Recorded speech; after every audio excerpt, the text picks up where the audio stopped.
예수님께서 요한복음 6장 51절 말씀 가운데서 내가 세상에 줄 것은 내 살이라고 말씀하십니다.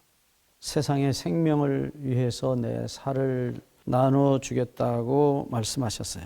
이때에 유대인들이 요한복음 6장 52절에 저가 어떻게 우리에게 자기 살을 주어 자기를 먹게 하겠느냐라고 질문을 합니다. 이 말씀의 의미는 계속해서 주님께서 요한복음 6장 63절에 말씀하신 대로 살리는 것은 영이니 육은 무익하니라. 내가 너에게 이른 말이 영이요 생명이라 말씀하십니다. 여기서 주님께서 실제로 주시려고 했던 살은 당신의 말씀이라고 말씀하셨어요. 세상을 위한, 세상의 생명을 위한 살, 그것은 주님의 몸으로 말씀하신 말씀이었어요. 예수님은 그냥 소리로만 말씀하신 것이 아닙니다. 내가 너를 사랑한다. 그렇게 말씀하는 엄마처럼 몸을 다 주셔서 십자가에서 그 몸이 찢겨지시면서 피를 흘리시면서 우리에게 당신의 생명을 주셨어요. 그것이 곧 그분이 하신 말씀입니다. 그래서 말씀이라는 말을 예수님은 그저 단순히 소리로만 하시지 않았다는 것이 십자가에 나타나신 예수님의 희생 속에서 분명히 증명이 됐습니다. 그것을 예수님이 영이라고 표현하셨어요. 우리가 계속해서 영에 대해서 지금 공부하고 있습니다. 영. 이것은 히브리 말은 루아흐. 다시 반복합니다. 이건 히브리어입니다. 헬라어는 푸뉴마. 이것을 흔히 다시 얘기하지만 영. 이것은 숨입니다. 그리고 정신. 영어로는 실제로 이 영이란 단어를 spirit이라고 부르는데 소문자 spirit도 되는 것입니다. spirit. 이것은 정신을 가리켜요. 그러니까 혼이라고 번역도 하죠. 그것은 영혼불멸을 믿는 분들이 그렇게 번역하는 것입니다. 상관없습니다. 어쨌든 속에 있는 속의 자신을 가리키는 말이에요. 이 영이라고 내가 너에게 이른 말이 영이라고 말씀하신 것은 혼을 다해서 내 속에 있는 내 영을, 내 정신을 다해서 내가 너에게 하는 말이라고 말씀하십니다. 그래서 이 영이라고 혼이라고 하시는 말씀은 정말 몸을 다해서 보다 더 강한 표현이에요. 너에게 혼을, 내 정신을, 내 숨을 너에게 다 준다는 것입니다. 그것이 십자가에 나타난 예수님의 죽으심의 모습이에요. 그냥 단순히 육체만 던져서 우리를 위해 돌아가신 것이 아닌 것입니다. 그분은 온 마음을 다해서 정신을 다해서 그분의 숨을 다해서 우리를 사랑하셨다. 내가 너희를 대신해서 죽는다. 내가 너희의 죄값을 이렇게 갚았다고 말씀하신 것입니다. 그것이 요한복음 6장 63절에 내가 너희에게 이른 말이 영이요 생명이라고 하신 말씀인 것입니다. 흔히 어떤 분들이 말을 할 때 혼이 없이 말하는 분들이 계세요. 그냥 입만 열고 말하는 것입니다. 그러나 정말 자기 혼을 다해서 말하는 사람들이 있어요.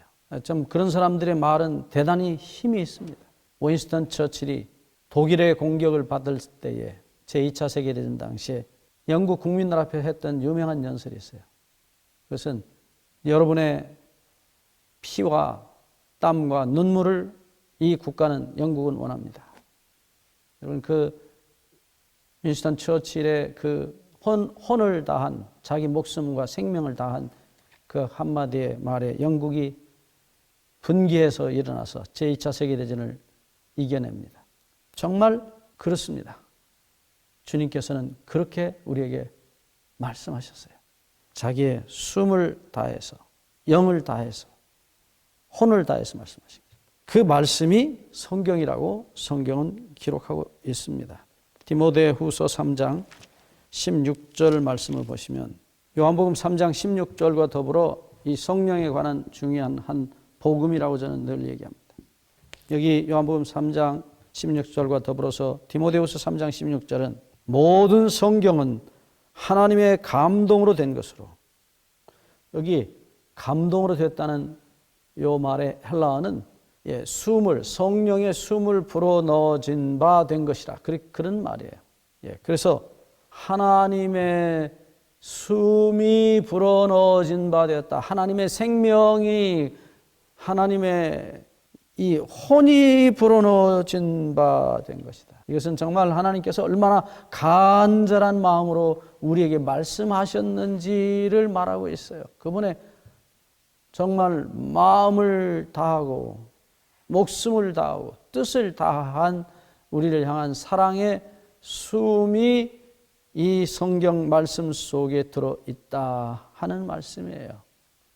그래서 우리가 그 말씀을 들을 때에 하나님의 정말 피를 토하는 것과 같은 그런 간절함으로 우리에게 호소하시고 사랑하신다고 말씀하시는 그분의 사랑의 이야기를 들을 수 있습니다.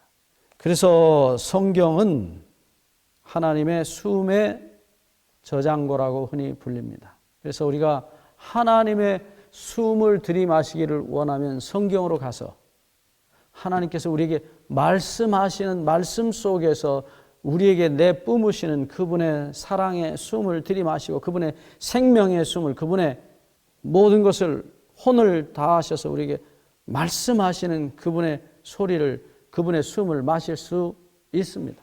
그래서 이 생명의 숨을 호흡하고 나면 그 생명의 숨이, 그 사랑의 숨이 밖으로 나갑니다. 소위 들숨, 날숨 그러죠?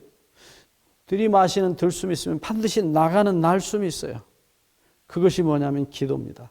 들숨, 하나님의 사랑의 혼을 들이마시고, 그리고 날숨이 나가는데 이것은 내 숨이 아니고 밖에서 하나님께서 우리에게 불어넣으신 그 숨이 나에게 생명을 주고 나가는 숨이에요. 그것을 우리가 기도라고 그래요.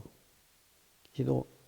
네, 이 이야기가 스가랴 12장 10절에 나옵니다.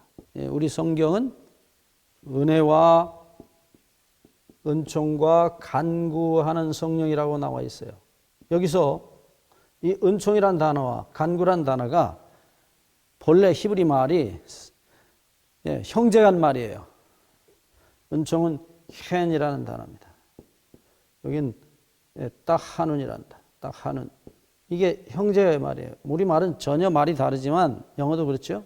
이 말에 아버지는 똑같이 하나님이라는 은혜를 베풀다는 동사의 명사들이에요.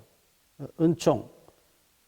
이 기쁨으로 주는 사랑의 은혜를 말해요. 이것은 같은 형제입니다. 딱 하는. 그래서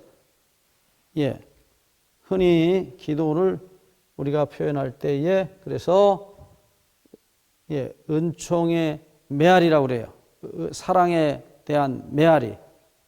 하나님께서 우리에게 은총을, 사랑을 부어부으실 때 그 사랑이 우리 가슴에 닿아서 되돌아가는 메아리라고 하는 것입니다. 기도는 하나님의 사랑이, 하나님의 용서의 사랑이, 은혜가 우리의 가슴에 부딪혀서 나가는 하나의 날숨이에요. 들숨이 날숨이 되는 것입니다. 결코 하나님의 은혜가 오지 않는 이상 진정한 대화는, 진정한 사랑의 대화는 없습니다. 그래서 기도를 우리가 듣는 것이라 그래요. 하나님의 음성을 들어야만 대답할 수 있어요. 하나님이 우리에게 약속하셨을 때만 아버지 감사합니다. 그거 주십시오라고 기도할 수 있어요. 그런데 우리는 우리가 원하는 것을 달라고 하는데 그게 하나님이 약속하지 않으신 것을 달라고 할 수가 있어요. 3살짜리 아이가 칼을 달라고 하는 것 같아요. 여러분, 결코 안 될 일입니다. 7살짜리 아이가 아빠 차 키 주세요 해서 자기가 차를 모르겠다는 거예요. 그럴 때 여러분, 그것은 아닙니다. 그러나 아빠가 20살짜리 아들에게 내가 오늘부터 내 차를 너에게 넘기겠다. 면허증을 딴 아들에게 차를 넘기는 것은 그건 당연한 일입니다. 사랑의 표현이에요. 하나님께서 우리에게 약속하지 않으신 것을 우리가 구합니다. 왜요? 자기 욕심을 채우기 위해서요. 그래서 그 기도는 자기 욕심을 채우기 위한 죄가 되는 것입니다. 하나님께서는 죄를 허락하시지 않으면 안 됩니다. 그것은 아닙니다. 그래서 먼저 하나님의 음성을 듣는 하나님의 사랑의 숨을 들이마시는 일이 먼저 필요하고요. 그 사랑의 숨이 내게 산소를 공급해주고 밖으로 나가는 것입니다. 그래서 날숨은 하나님의 사랑의 숨이 들어왔을 때만 가능한 숨이에요. 예, 다시 말합니다. 사람이 먼저 하나님께 구해서 하나님이 주시는 것은 생명의 법칙이 아닙니다. 사람은 스스로 먼저 숨을 쉴 수 없습니다. 예, 밖에서 내 안에 들어오는 숨을 통해서 산소와 생명을 공급받고 다시 내보내는 것입니다. 하나님의 사랑이 우리 안에 들어오지 않는 이상 우리는 진정한 기도는 이룰 수가 없습니다. 그것은 기도가 아니라 독백입니다. 자기 혼자 하는 소리입니다. 사랑의 아름다운 대화는 아닙니다. 이 성령으로 기도하시는 여러분들이 되시기 바랍니다. 유다서 1장 20절에 성령으로 기도하라고 말씀하십니다. 감사합니다.